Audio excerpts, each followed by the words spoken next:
because no one is teaching Islamabad, so they have no knowledge. So they believe that the market wage is a valid wage. And if the market says that the wage for the cook, Khansama, is 15,000 or 18,000, and the wage for the chowkidar or the security guard is 16,000, and the wage for the gardener is 15,000, and we pay the market wage, and we can go home and sleep. We can go in the masjid, perform our salat. We are good Muslims. We are paying the market wage. Bismillahir Rahmanir Rahim. We begin with Allah's blessed name. We praise Him and we glorify Him as He ought to be praised and glorified. And we pray for peace and for blessings on all His noble messengers, and in particular on the last of them all, the blessed Prophet Muhammad sallallahu ta'ala alayhi wasallam, as we greet you from Islamabad in Pakistan with Assalamu alaikum wa rahmatullahi wa barakatuh. Our subject today is entitled Implications for Islam of the US defeat in Afghanistan. And it is the last lecture that I will be delivering on this visit to Pakistan. We started late in March, more than 4 months ago, and we want to thank Allah who made it possible for me to visit Pakistan and to spend this long period of time here. And we also want to thank our team of volunteers in every city in Pakistan who have worked so hard to make it possible for all this work to be done. May Allah bless them all. Ameen. The implications of the US defeat in Afghanistan are immense.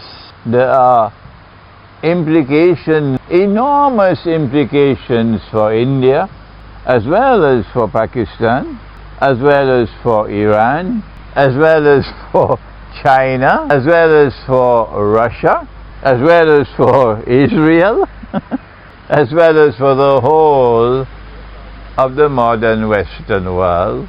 And we are on the verge now of witnessing events rapidly unfolding in Afghanistan. I never thought they would unfold so rapidly, which would make the coming weeks and the coming months enormously important for those who have the capacity to analyze the implications of what is happening in Afghanistan. Today, we are going to restrict ourselves only to the implications for Islam. I delivered a lecture 1 week or a week and a half ago in Lahore, but the recording was defective, and that is why we have to repeat the lecture today. But there are follow-up lectures I would love to deliver in which we can analyze what is happening in Afghanistan in terms of international politics. So don't ask me questions today on international politics and Afghanistan, because that is not our topic. Rather, we are focusing on the implications for Islam, and I have an intelligent audience who will not stray from the topic, despite whatever enthusiasm you have to stray. And the first implication of this event in Afghanistan, the defeat of the United States for Islam, is enormously important.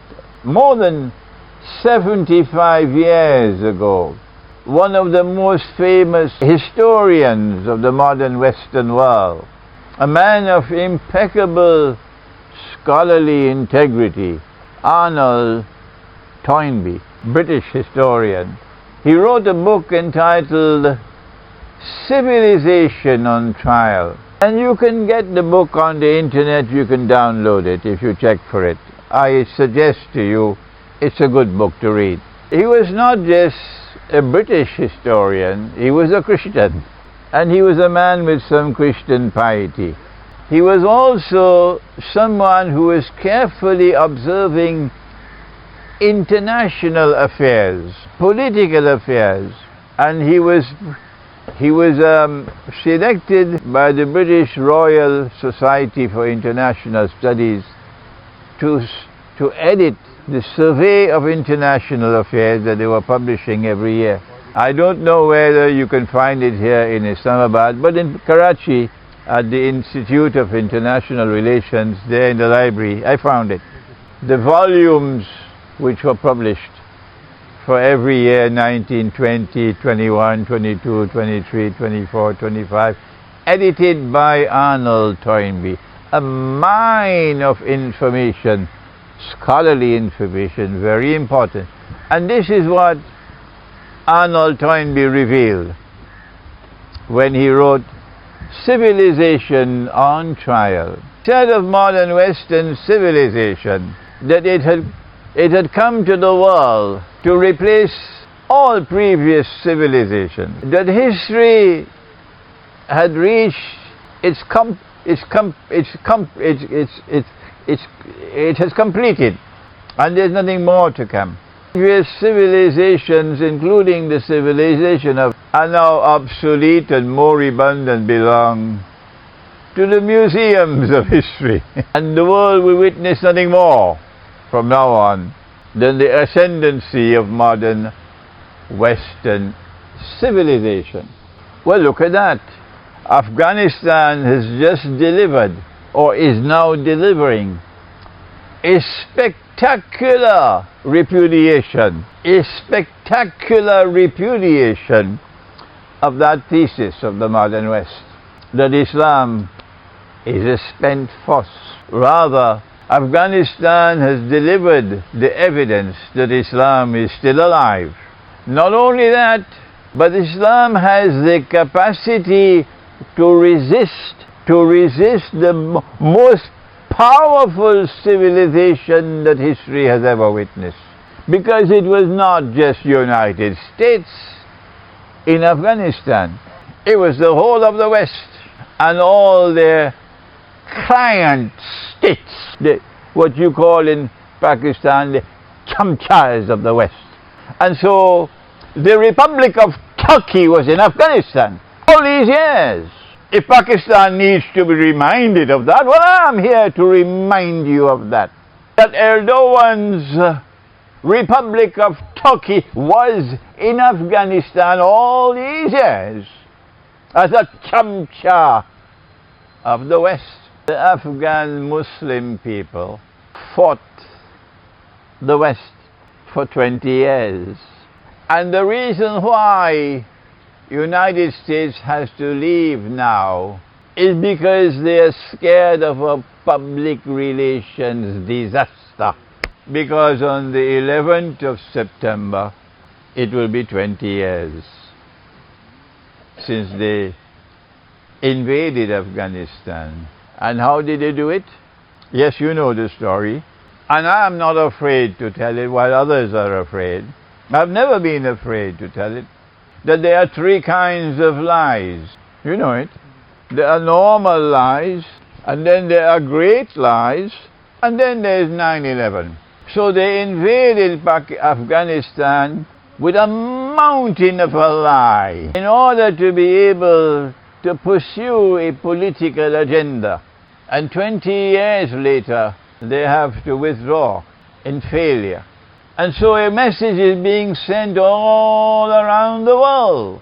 And my voice here from Islamabad in Pakistan is just one little voice added to the chorus now. That Islam is still alive.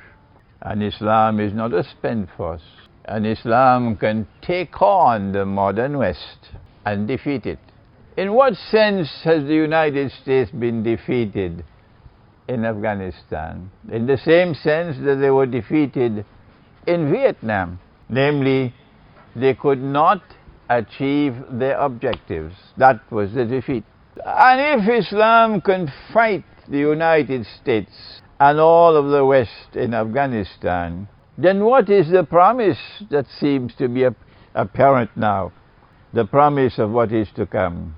A message being sent to Venezuela, a message being sent to Bolivia, a message to Chile, a message being sent to Nicaragua, a message being sent all around the world where people are being oppressed. That Islam has the promise that it can come to liberate the oppressed of the world. We also see evidence from events unfolding in Afghanistan that the modern West is in decline. Pax Americana replaced Pax Britannica, and it is Pax Americana which is now in decline. The evidence is astonishing, and it keeps on mounting. But those political analysts, including those in Pakistan, who have to sing for their supper because they want to get the articles published in Western newspapers. So they have to, like Vidya Naipal, they have to write to please the West.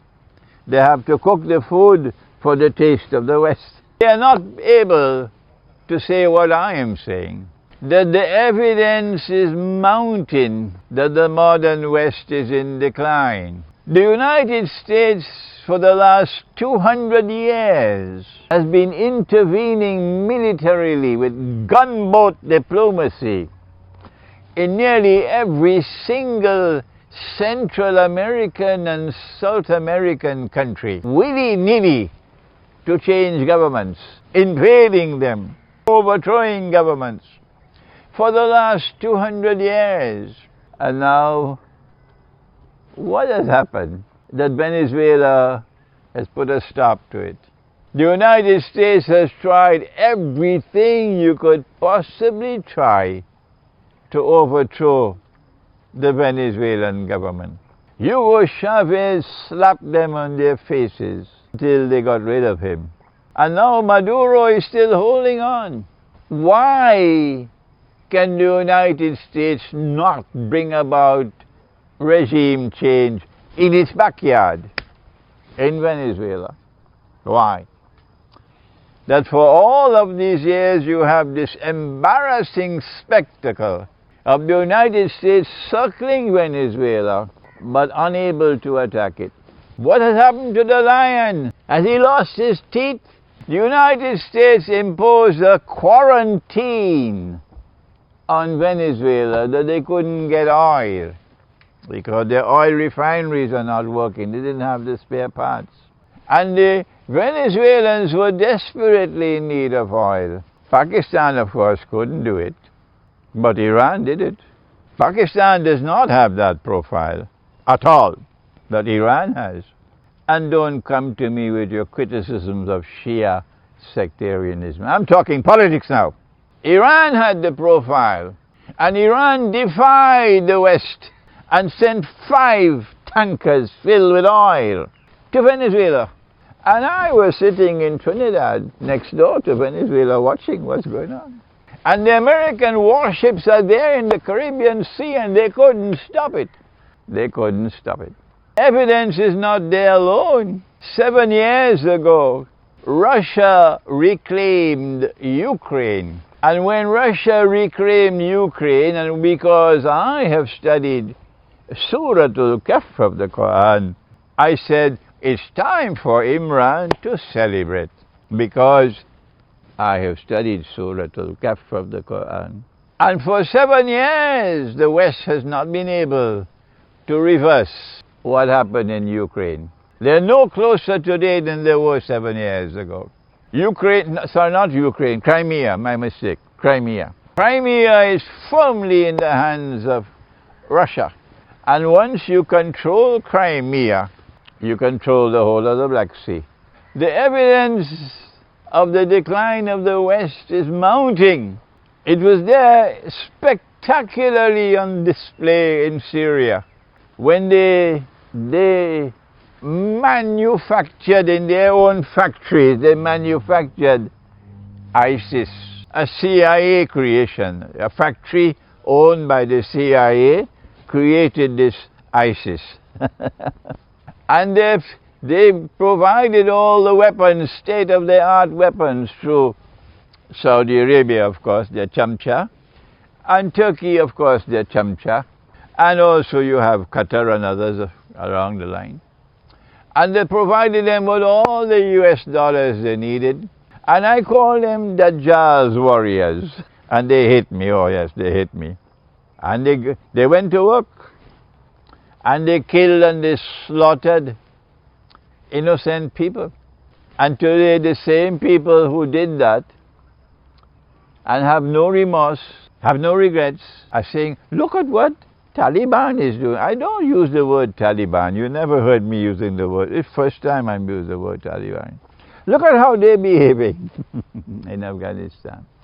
And they've made havoc in Syria. And millions had to leave Syria as refugees. And then what happened? They were defeated. They were halted in their tracks. The West is in decline.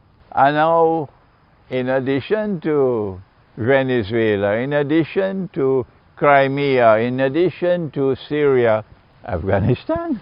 And so, when the United States finally jumps out of the frying pan in Afghanistan, in Kabul, as they jumped out of Saigon many years ago, the evidence, I am saying one more time, is mounting for those who have the capacity to see and understand and the integrity to realize that the civilization which has been ruling the world for 300 years is now in decline.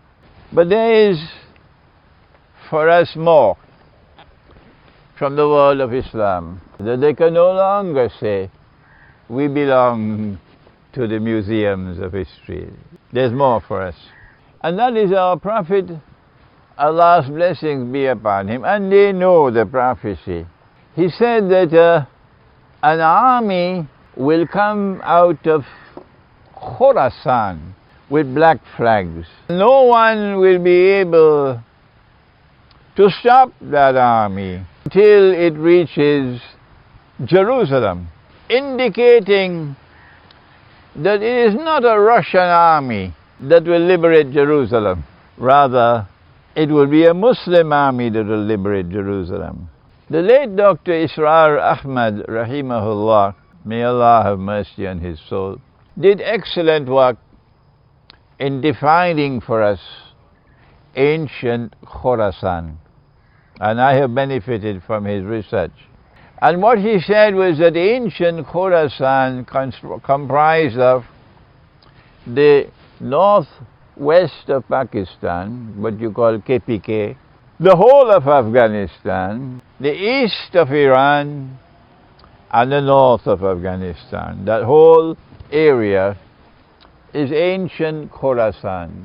And when the Prophet said, alayhi salatu wasalam, that an army will come from Khorasan, and no one will be able to stop it until it reaches Jerusalem. Answer, Afghanistan is the heart of Khorasan. And if the Islamic resistance in Afghanistan has been successful in resisting American occupation of the country to such an extent that the United States is now withdrawing, the evidence can no longer be disputed that what is now happening is validating the prophecy of Prophet Muhammad alayhi salatu wasalam. It is a validation.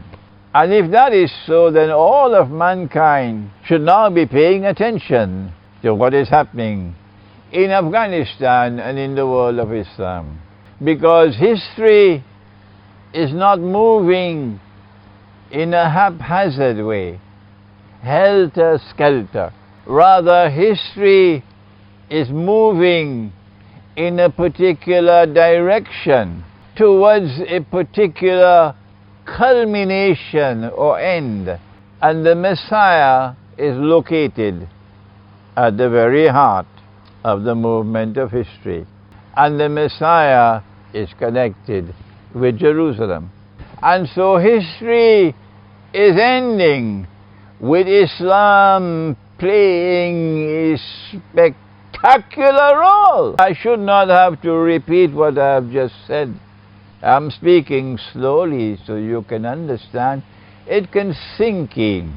But our Prophet said, Sallallahu ta'ala alayhi wasallam, it's time for me now to look inside. I've been looking outside. And I've been sending a message from Islamabad to Caracas. I've been sending a message from Islamabad to Bolivia, to the oppressed of the world who are struggling. But having done that, now let's look inside. Our Prophet said, Allah's blessings be upon him, he said, my ummah, means my community, is like the rain.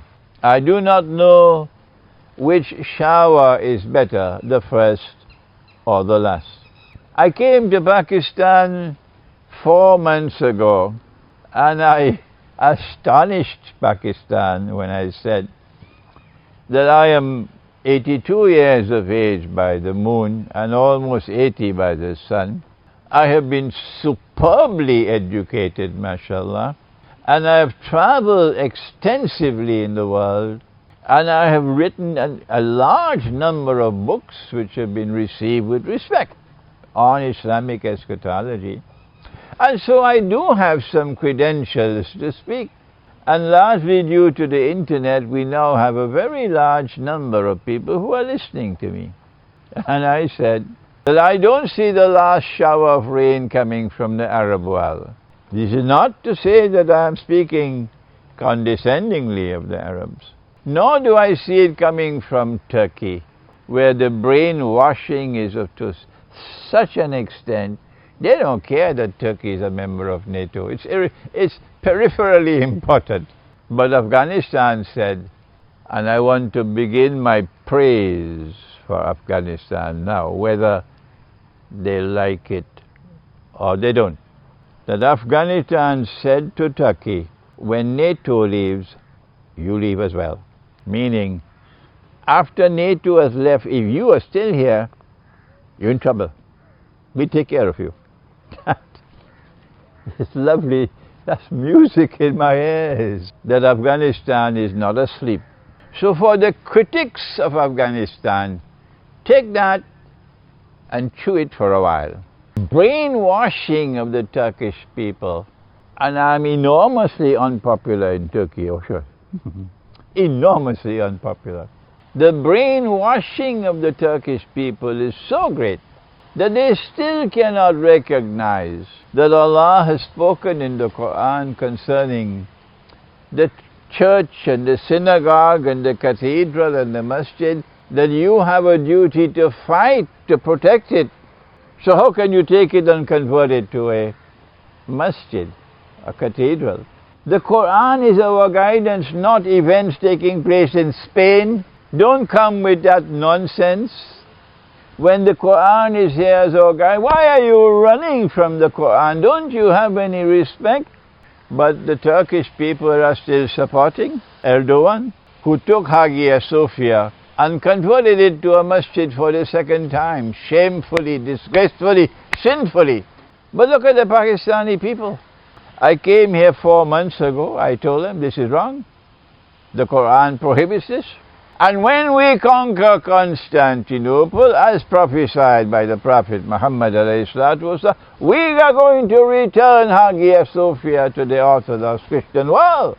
And when we do that, then the prophecy in the Quran will be fulfilled, which is in Surah Al-Ma'idah, that the Christian people will come closest in love and affection for us Muslims. And guess what? Nobody in Pakistan differed with me. If there are people in Pakistan who differ with me, they prefer to stay away from me. So then where will the last shower come from? I don't see it coming from Africa or from Southeast Asia. I have said over and over again these last 4 months, this is my opinion, I can be wrong, I make mistakes. A shower of scholarly rain will come from Pakistan, but it will not come from the Darul Uloom. And Afghanistan has the same Darul Uloom as Pakistan, no difference. The last shower of scholarly rain will come from the scholarly profile of Dr. Iqbal, despite mistakes that he made. But I also make mistakes. And the last shower of scholarly rain will come from his most distinguished student of Iqbal, the one who responded to Iqbal's call for a reconstruction of religious thought in Islam, and the one who wrote the 2-volume book which is available at the back, The Quranic Foundations and Structure of Muslim Society, in response to Iqbal. My teacher of blessed memory, Maulana Dr. Muhammad Fazlur Rahman Ansari Rahimahullah. This is the last shower of scholarly rain. But now, today, we have to agree, we have to accept that the last shower of military rain is coming from Afghanistan and from Khorasan. Afghan people are able to maintain unity in their ranks or not, because Shaitan is always at work to try to bring rivalry and different warlords and disunity and fighting and civil war. We don't know what's going to happen in the future. But so far, the evidence is that they have given a spectacular demonstration that they are the last shower of military rain in this ummah. Having said that, we now have to turn to other matters which are not so agreeable.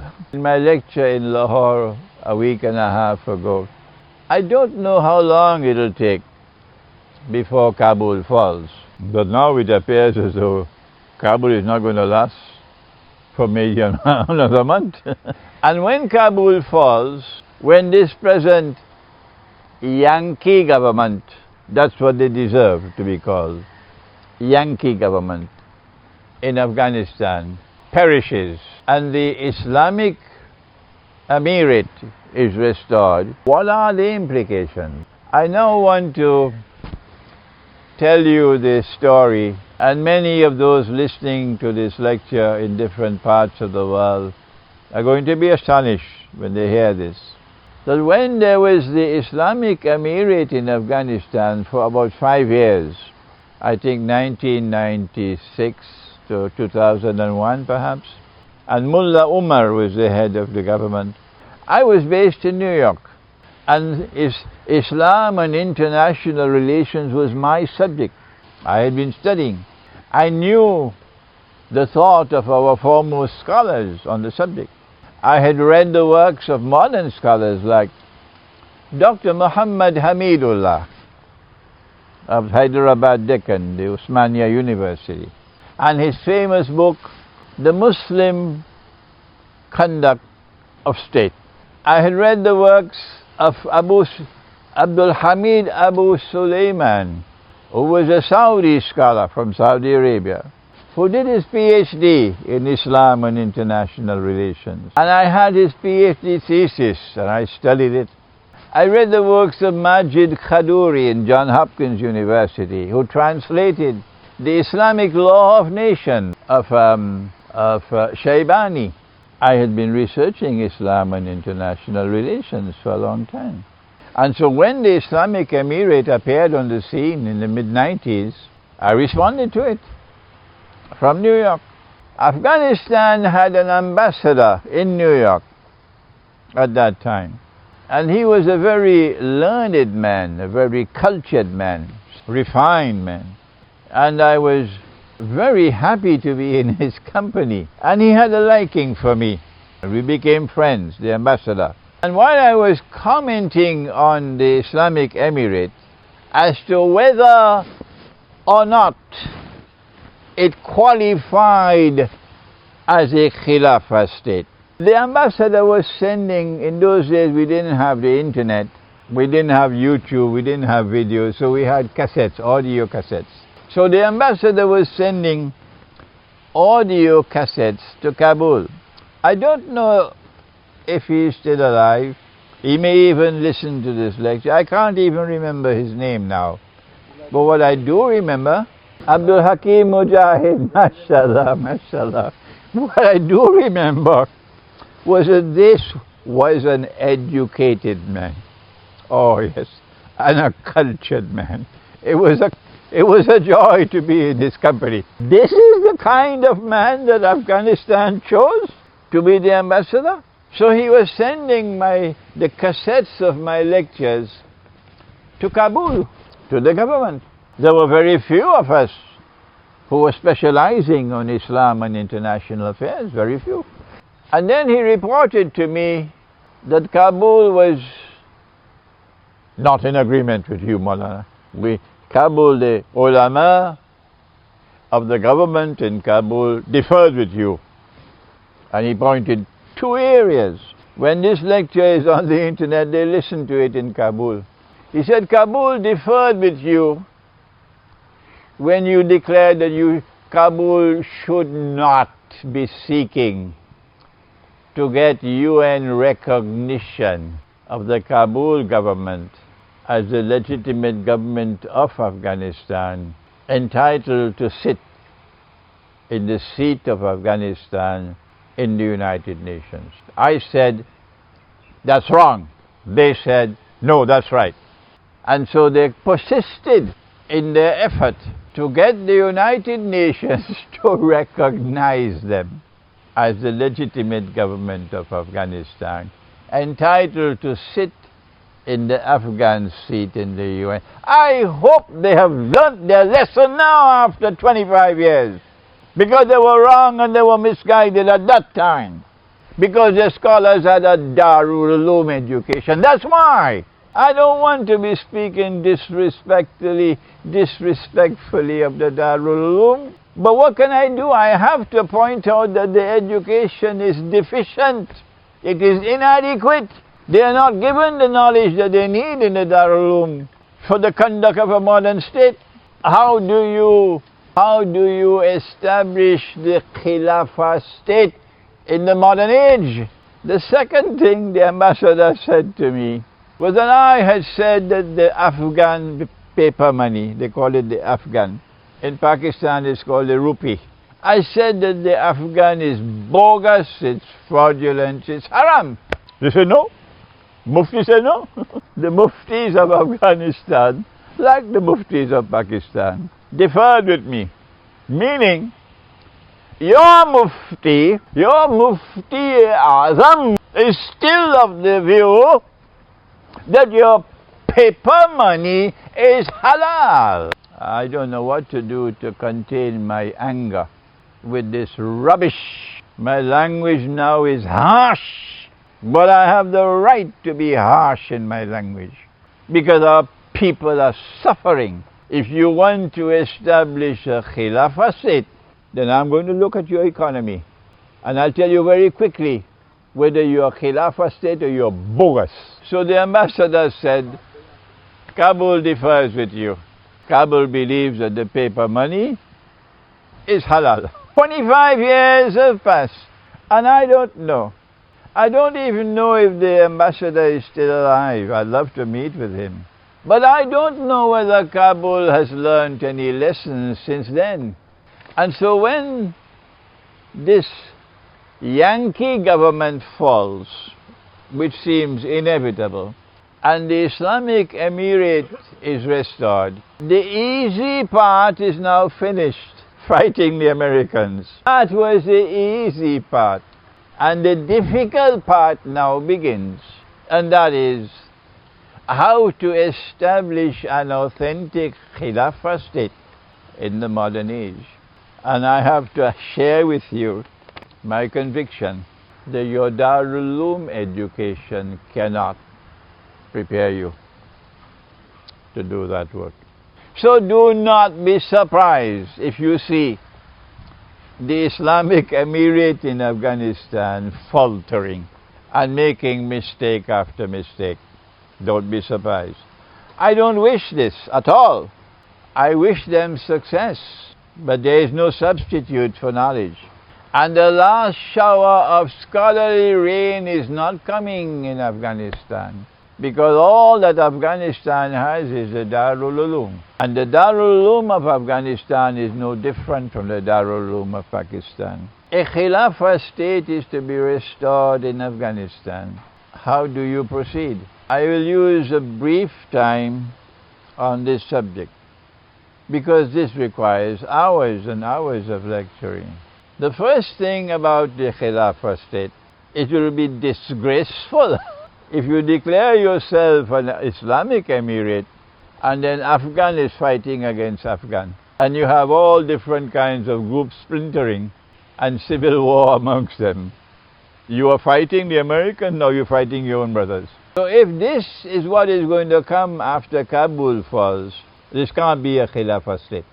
Because the Khilafah state has an Amir and it has a sam'u wa ta'at or discipline. A united community led by an Amir and a disciplined community. Not anarchy and chaos and fighting with each other and disunity in your ranks. Number two, it would not take long for us to determine is a state which functions in accordance with what the Quran has ordained. What is a definition of a Khilafah state in the Quran? Does Afghanistan even know? Pakistan does not know, I know that. But does Afghanistan even know what is a Khilafah state? What is the definition of the Khilafah state in the Quran? This lecture is meant to help them in Kabul. Allah spoke to the angels and He said, on earth, one who will be Khalifa. So who is the Khalifa? And when will he come? Is it Adam alayhi salam? But he didn't create any state. No. Go to the Quran. Let the Quran answer that question. And Allah speaks in the Quran and He addresses Nabi Dawood alayhi salam, the Prophet David. And He says to him, "Ya, I appointing you as Khalifa on earth." You have the substance of the Khilafah state and you have the form of the Khilafah state. The substance of the Khilafah state is located here, and the form of the Khilafah state is located in the Sharia, which was sent to a particular ummah. So the Khilafah state that Nabi Isa alayhi salam, Jesus, will establish, the holy state for my Christian brothers in Russia who will be listening to this lecture. The holy state that Nabi Isa alayhi salam, Jesus, will establish in Jerusalem when he comes, would have the same substance as the holy state or the Khilafah state established by Imam al-Mahdi. The substance would be the same, but the form would differ. So there is a form of the holy state established by Nabi Dawood alayhi salam, a second form established by Nabi Muhammad alayhi salatu wasalam, and a third one established when Nabi Isa or Jesus returned. But we are now not concerned with the form, we're concerned with the substance. And Allah said that the substance, that you must establish government, you must establish law, you must rule on the basis of truth. And for this ummah, truth comes from the Quran. For that ummah, truth comes from the Torah and the Gospel. Until Nabi Isa alayhi salam returns, and then he will teach them the Quran as well. And so can you establish a Khilafah state in Afghanistan without the Quran? Answer me! You cannot establish a Khilafah state in Afghanistan. Do you know how to study the Quran? Does the Darul Uloom even know how to study the Quran? Listen to what Allah says in the Quran. I'm taking my time today because I want these words to reach them. And I'm speaking slowly so you can translate it to Pashto and to Farsi for them. I'm speaking slowly. Allah says in the Quran that He has sent down this book. He says it in Surah An-Nahl, Tibyanan likulli shay, to explain all things. Did you hear that?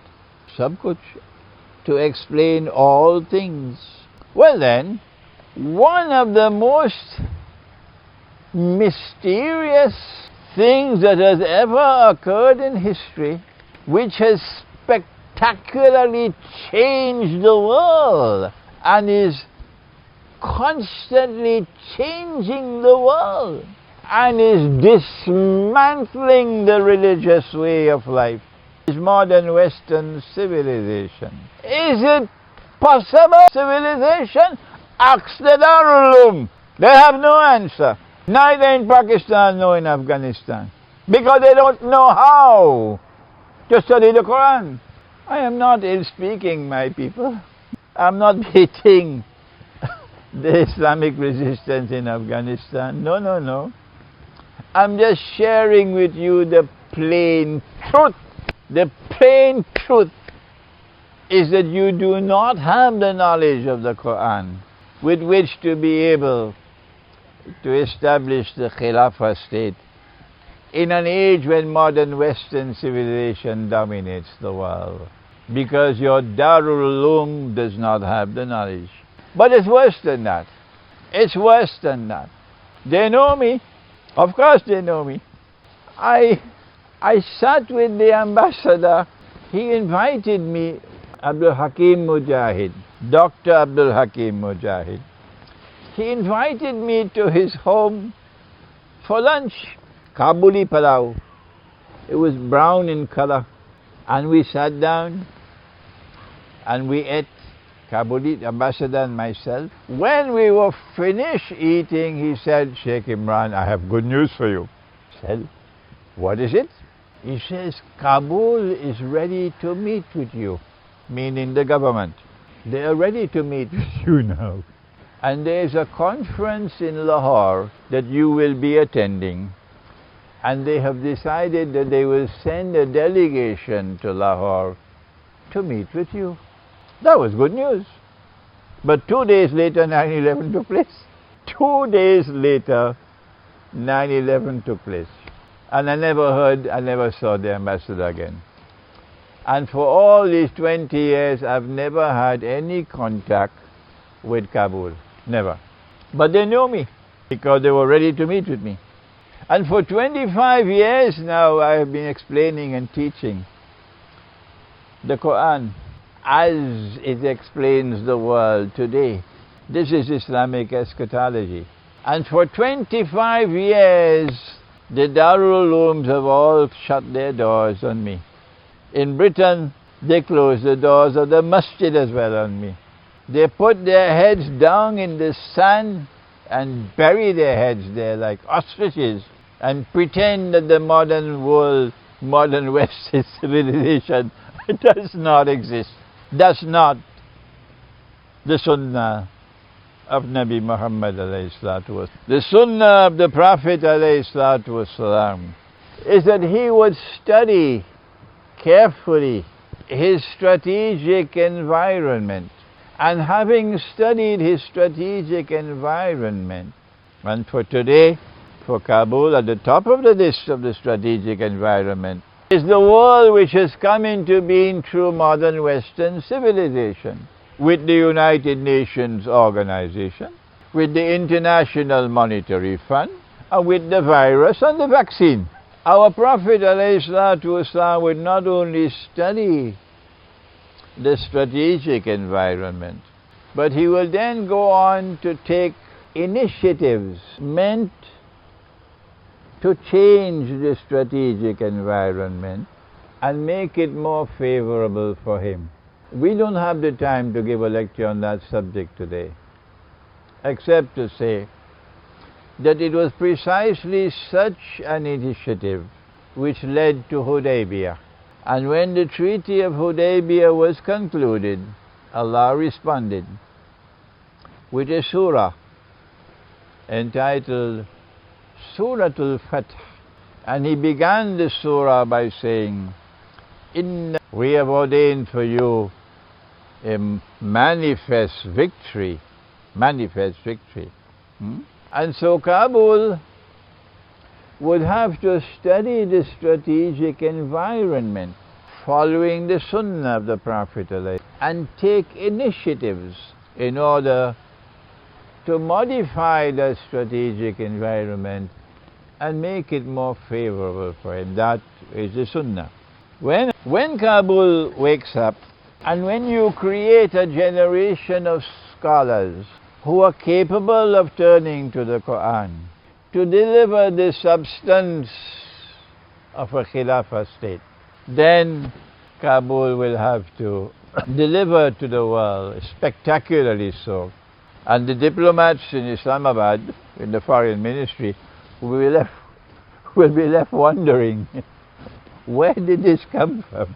Kabul will give to the world, listen carefully, not just what is a Khilafah state, but what is the Islamic conception of an international order. What is the Islamic conception of an international order? What is Pax Islamica? The modern West gave us Pax Britannica and gave us Pax Americana. And Israel is now poised to deliver Pax Judaica. How does that differ from Pax Islamica? They don't teach this subject in the Darul Uloom.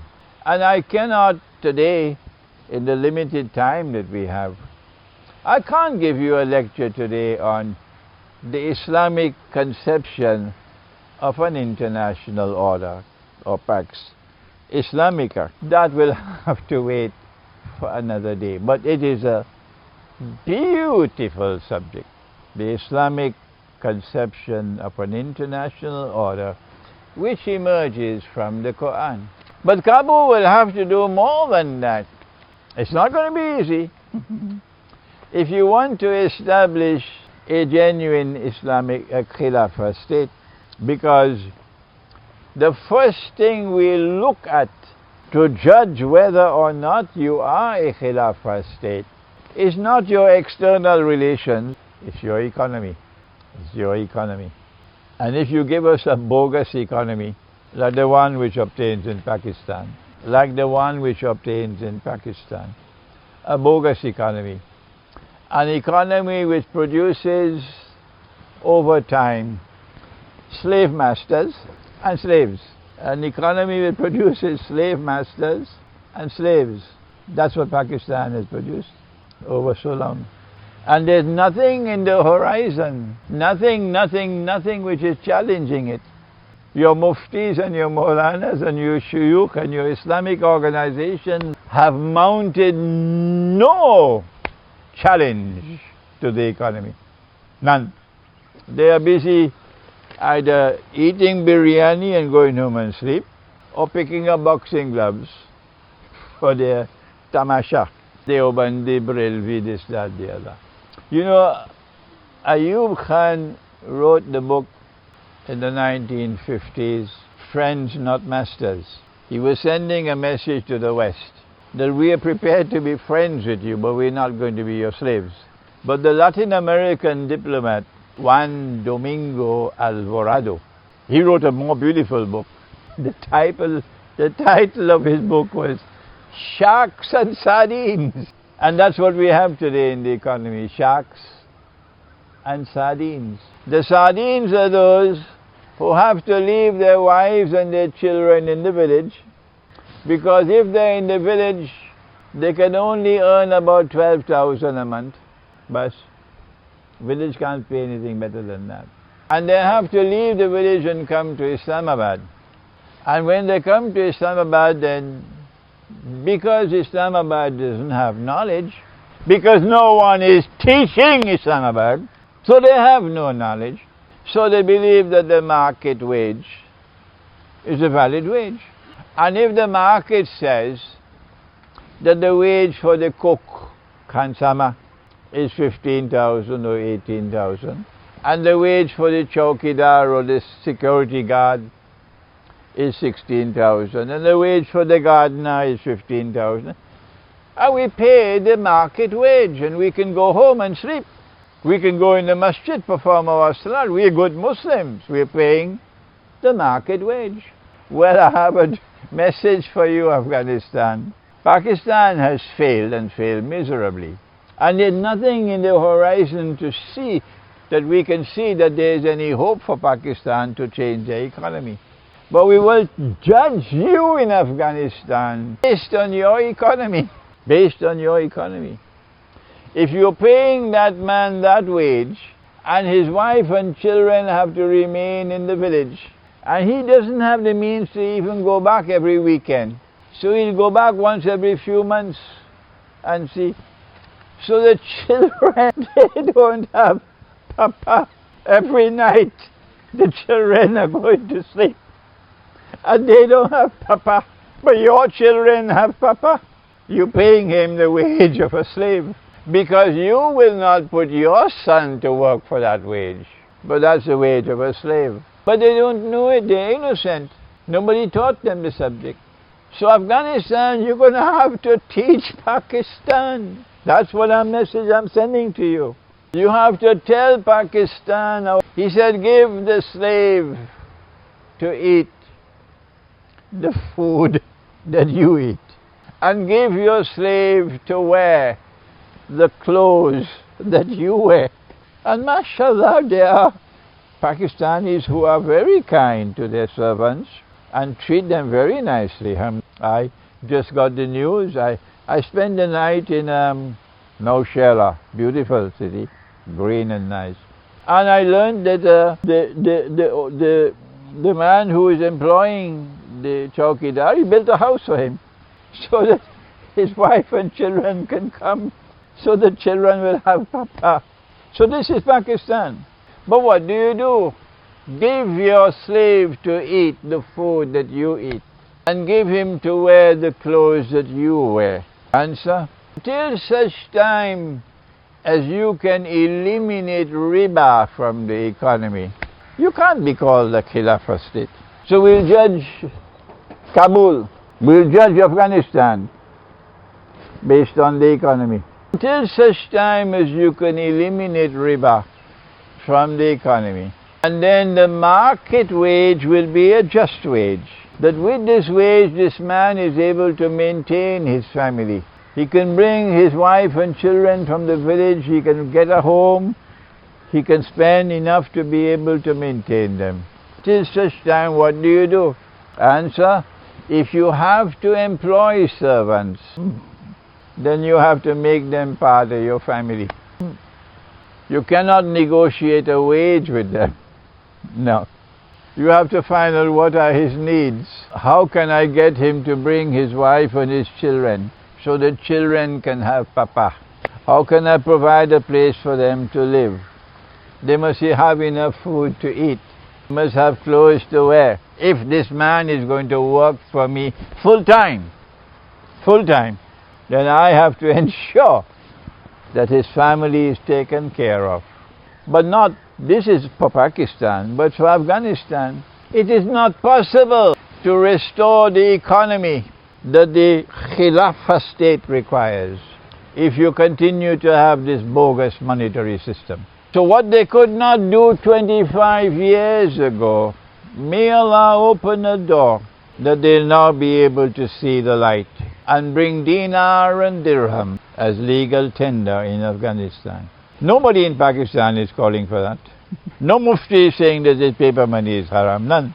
Secondly, not only do you have to bring dinar and dirham back as legal tender, but you have to ensure that you are not a member state of the IMF, because the IMF prohibits the use of gold as money. And forget it about being a member of the United Nations. If Afghanistan establishes that profile, Pakistan, you're in trouble. Oh yes. Secondly, you cannot have a banking system in Afghanistan with money being lent on interest through the commercial banks to the front door, and then money being lent on interest to the Islamic banks to the back door. The banking system has to go. And those who have money and want to invest, instead of lending it on interest, must do like all others and come in the market and invest.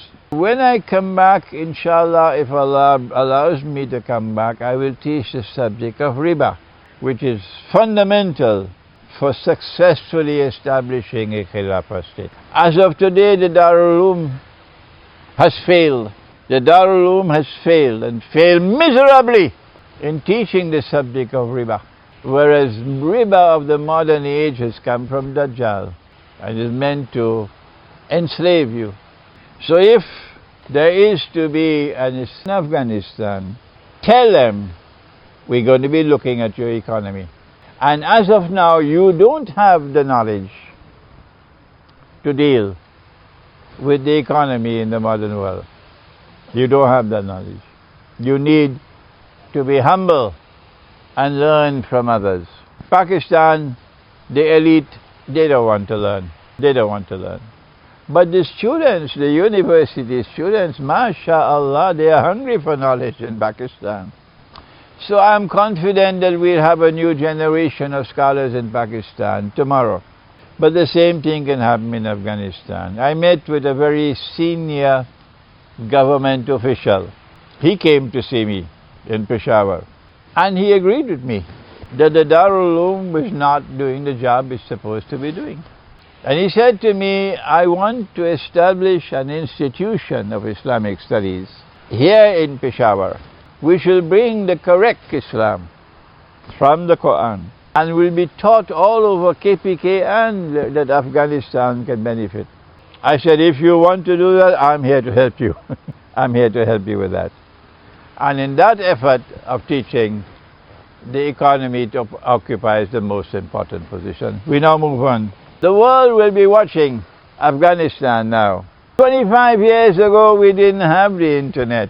We didn't have YouTube. We didn't have Google. We didn't have something called Twitter. I don't know what it is. I don't know. I don't know about them, but I heard about them. But today, 25 years later, you are on the stage of the world. Everything that is going to happen in Afghanistan is going to be recorded on these phones, and they'll be sent out, and they'll be broadcast all over the world. And you're going to face a public relations disaster if you make mistakes. So this is my warning to you. Nabi Muhammad alayhi salatu wasalam, I want you to tell me whether this is possible in KPK and Afghanistan. Hear it, and then tell me. And sometimes he will beat her, sometimes she will beat him. So I ask, why did they run the races inside the bedroom? Nabi Muhammad alayhi salatu wasalam had a young wife whose name was Aisha, and husband and wife used to run races. And sometimes he would beat her. He's in good shape, he could beat her. And sometimes she would beat him. So did they run the races inside the bedroom?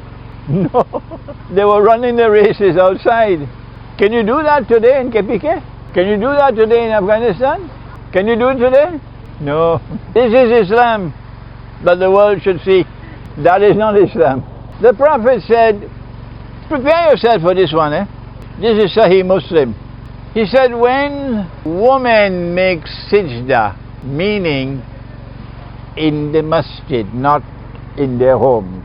When women make sajda, in sajda longer than the men. Did you ever hear this? Never. They never heard it. They must remain in sajda longer than the men. Why?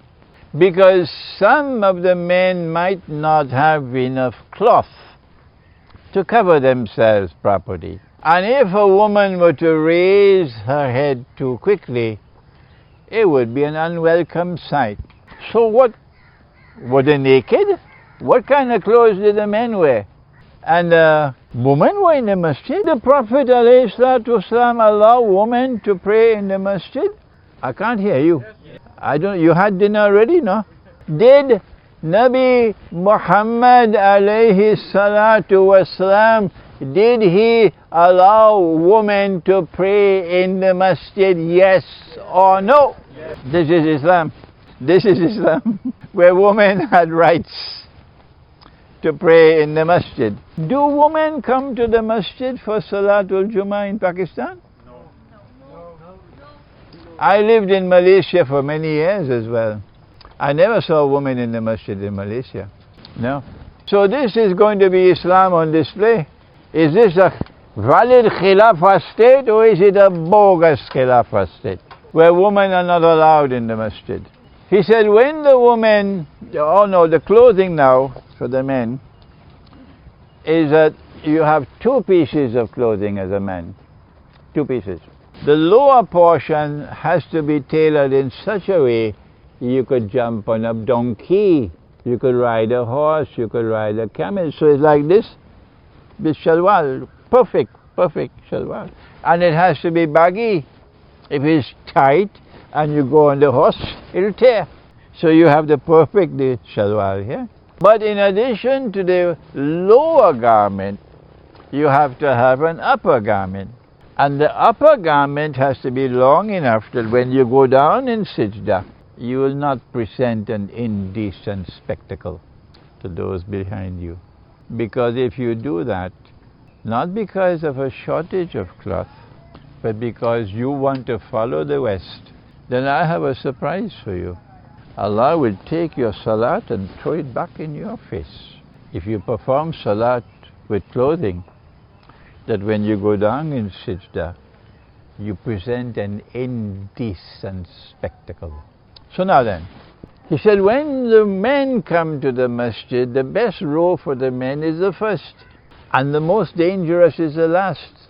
Is it because of scorpions? What is there making it dangerous?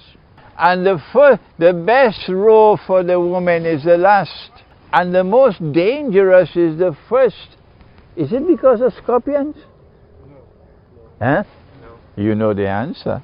As the row of the men at the front fills up, and the row of the women from the back fills up, the two will come close to each other. Thank Allah that He did not put the woman in the front and men in the back, because no man will be able to concentrate on his salat. None. That's elementary common sense. Okay? So thank Allah He put the woman in the back, so the men are in front, so the men could concentrate on Allah. But then, did they have a shortage of cloth that they couldn't put a parda? Or they could put palm leaves and make a... No. The masjid was arranged in this way by Allah Himself. He informed the Prophet that men and women in Islam prayed in the same space. Men and women prayed in Islam in the same space, with no barrier in between, no parda in between. That is why the last row was dangerous for the men and the first row for the women was dangerous. Particularly when you're young. Even when you're old it's difficult, but when you're young, the hormones are raging, you see? And so, this is Islam. Do you know anywhere in the world today where men and women pray together in the same space? Have you ever seen it? Have you ever seen it anywhere? Well, wait. When Imam al-Mahdi comes and the Khilafah state is restored, whether you like it or you don't, men and women will pray the way they prayed in Medina. This is Islam. Can this ever come to Afghanistan? All I am doing is sending a message. I don't know whether it will reach them or not. Islam is coming back to Medina and he's riding a camel and the sun is very hot. And there is this woman walking on the road. So he stopped his camel and he offered her a ride. She'll be sitting behind him on the camel. If she's unbalanced, she'll have to hold his back. She said, I long to accept the invitation, but my husband is a jealous man, so I had to decline. So my question is, can you do that in KPK? Can you do that in Afghanistan? Can you stop your horse or your camel and give a woman a ride? She's a stranger. This is Islam. This is Islam. So will this be a valid Khilafah state or a bogus Khilafah state? While he was there, he felt lice in his head. In those days, you know, the men had more hair. I'm trying to grow mine a little bit now. In KPK, I see men like the Prophet used to have long hair. You know what she did? The wife of the companion, she put him to sit down. And in the presence of her husband, she went with her fingers searching in his hair to take out the lice. Can you do this in KPK? Can you do this in Afghanistan? This is Islam. This is Islam. So will this be a valid Khilafah state or a bogus Khilafah state? I've taken a lot of your time today, I know it. But I have not exhausted the subject. What I have done is to show, number one, that our sons in Afghanistan, our brothers in Afghanistan, have delivered to the world a spectacular demonstration of evidence that Islam is not in a museum. It is not a spent force. That Islam is not only still alive, but it has the capacity to resist the most powerful civilization in the world. And that's bad news for Israel. What I've done today is to show compelling evidence that modern Western civilization is in decline, that Pax Americana is in decline. I showed you evidence from Venezuela, I showed you Crimea, I showed you Syria, and then I went to Afghanistan. I then turned to say to you that what is happening in Afghanistan is validating the prophecy of Prophet Muhammad ﷺ, that a Muslim army is destined to come out of Afghanistan, of Khorasan, and no one will be able to stop it until it reaches Jerusalem. I then went on to tell you about my own relationship with the Islamic Emirate of Afghanistan 25 years ago when I was in New York. And I was specializing in Islam and international relations. After that I went to eschatology, and since then it has been eschatology, but at that time it was Islam and international relations. And how the Islamic Emirate in Afghanistan differed with me on two very important issues pertaining to how should a Khilafah state function. Number one was membership in the United Nations, and hence membership in the International Monetary Fund, and therefore membership in the, you remember, World Health Organization, virus, vaccine. Huh? Every order they give, you got to obey. You know, if governments were to vanish, there'd be no virus and there'd be no vaccine. It's only because of governments. It's only because of governments that the virus exists and the vaccine exists, really. And of course, there is the possibility that they are manufacturing in laboratories, and therefore they can bring out more and more dangerous viruses. I then went on to point out how the Darul Uloom at that time could not produce the scholarship to guide Kabul properly, and Kabul made mistakes. And we don't know whether in 25 years the Darul Uloom has been able to produce better scholars in Afghanistan. That there's a different thinking now, that the scholarship now that was not there 25 years ago. And then we ended by pointing out that without that scholarship you cannot establish a Khilafah state. So your Emirate will not qualify as a Khilafah state. We spoke about the role of the Quran and truth. We spoke about the substance of the Khilafah state and the form, differing because of Sharia, but the substance is the Quran. And if you don't have even the methodology for study the Quran, how can you derive from the Quran that which should explain the reality of the world today? And the Darul Uloom has failed. We spoke about the last shower of rain, and we say while the last shower of military rain is coming from there, the last shower of scholarly rain is not coming from there. It's coming from here, from the young ones in Pakistan. And so Afghanistan will have to learn. Afghanistan will have to humble itself and seek knowledge. And if you do not seek knowledge, if you remain with the arrogance of the Darul Uloom, that we have all the knowledge, we don't need to learn from you, then the warning was, this is not 25 years ago. Today everybody have a smartphone we can take photographs. And every single mistake that you make once your emirate is established will broadcast all over the world, and you will become the laughing stock of all of mankind. And I proceeded to show where you're going to have your great trials, namely, number one, your conception of an international order, but more importantly, your economy. And finally, your fidelity to the Sunnah of the Prophet, alayhi salatu wasalam. And in this respect, I mentioned many things about women, that this is Islam, and you don't have Islam. We pray that Allah might guide our brothers. I've made no comments on Taliban. I've never mentioned the name Taliban. So don't send me any emails directing me attention, this, that, and the other. The micro-analysis of what is happening in Afghanistan is not my business. I am not a scholar of that.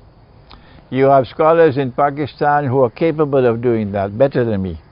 I am not a scholar of micro-analysis of what is happening in Pakistan. It's not my business. I'm dealing with macro-analysis, and I'm speaking only in the context of Islam. May Allah grant that Afghanistan may get the knowledge with which to be able to restore a Khilafah state. Ameen, Ya Rabbi. Ameen.